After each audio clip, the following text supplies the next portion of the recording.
Hello everybody, Dream here, and today I want to make a quick update video on the new headset that I picked up. I know I just made a headset on the Black Shark V2 Pros. Those sounded great.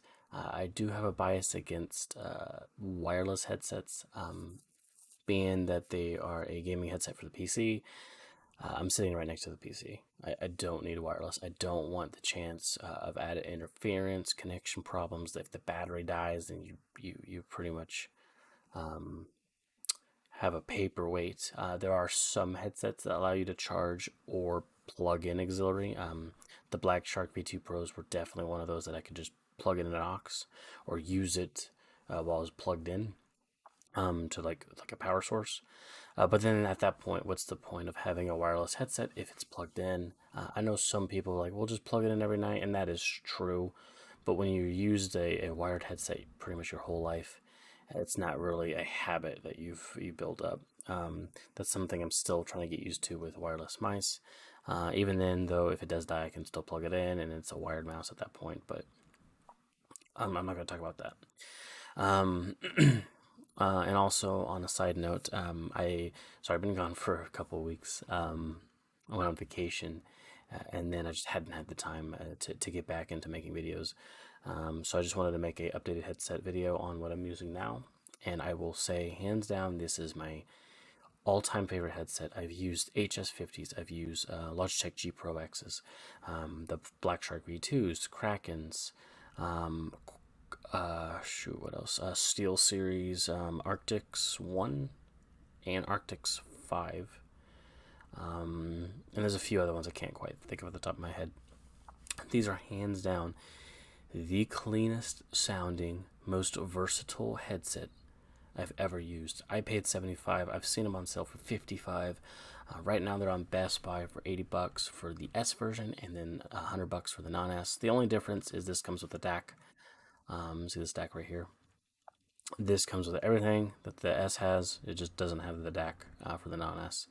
It's normally it's 130, and this is just $100, so you save $30. I would get whatever's cheaper. The DAC doesn't really matter. It gives you 7.1 garbage surround sound. It sounds awful. Don't use it. And then there's some buttons on it. It's not important. With whatever you can get away with being the cheapest, go for it. This headset, amazing. The lows are there. The bass is there, though you could boost it in an EQ, and it doesn't sound muddy. It sounds hard. It sounds impactful. It when the bass drops, it hits you like actual music headphones does. It's not muddy. It's not oversaturated. It sounds amazing. These things also have a dual chamber technology, and what that is the mids and the highs come together and they come out the speaker like a normal driver. Mids and highs go out into your ear. You hear them, they sound crisp, they sound clean, they're not sharp or harsh or muddy. They sound great. The bass is in a separate chamber, and that's what this thing is for. If you open that chamber up all the way, all that bass is going to hit you full steam, right? And it sounds amazing for music. When you're playing video games, you kind of want to, like competitive shooters, you'll want to lower the bass a little bit. You can drop this to the 50% mark, and it'll cut the bass in half. And you can drop it all the way, and you'll completely eliminate any low end. To me, that sounds like garbage. I usually just drop it to 50% if I'm wanting to be super competitive. But oftentimes I just leave it open to get that full bassy experience. It sounds super clean, super good. Like I said, in an EQ, I use SteelSeries Sonar. I just raise the bass up a few decibels. Sounds great. When I'm listening to music, when I'm playing like Risk of Rain 2 or something just casual, I can kick back and I'm sitting here just jamming to the music because these things sound close to studio headphones. They sound pretty damn close for the price, right? You put a $1,500 headset on your head.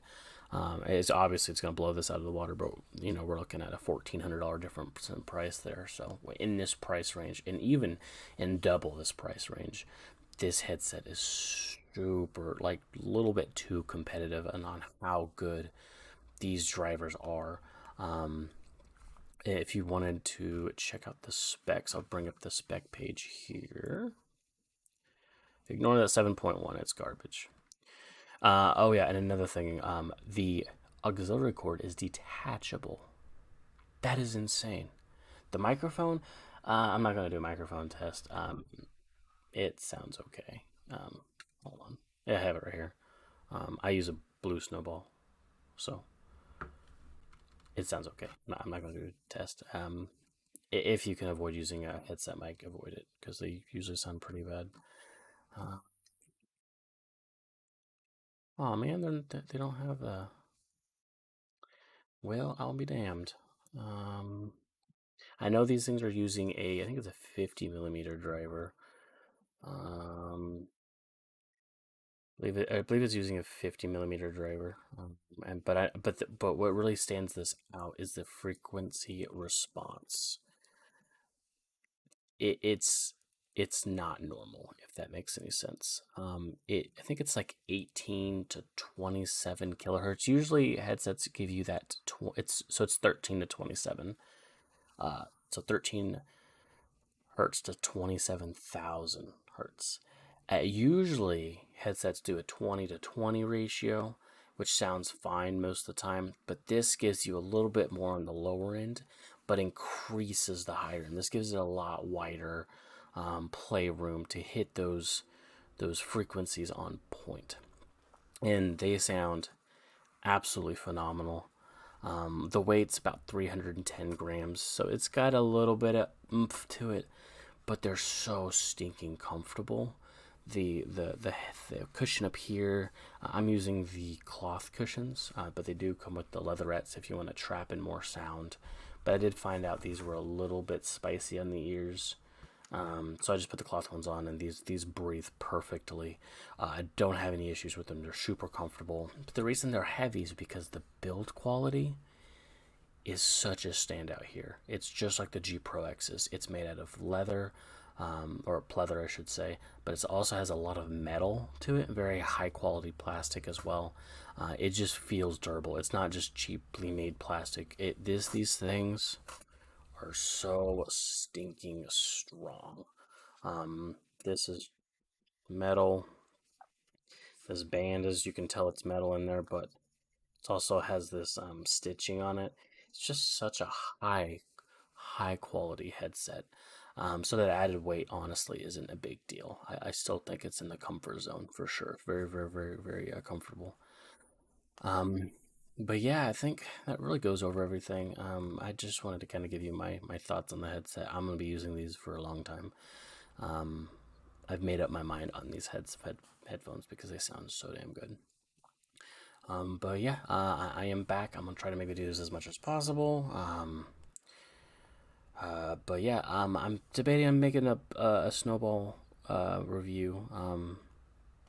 I don't know. It sounds a lot better than headset mic. That's really all I can say about it. But yeah. So if you guys like the video, give it a like. Hit that subscribe if you want to see content similar to this one. I do want to make some more gameplay and stuff like that. But I'm trying to upload when I can. So yeah, I will catch you guys in the next one.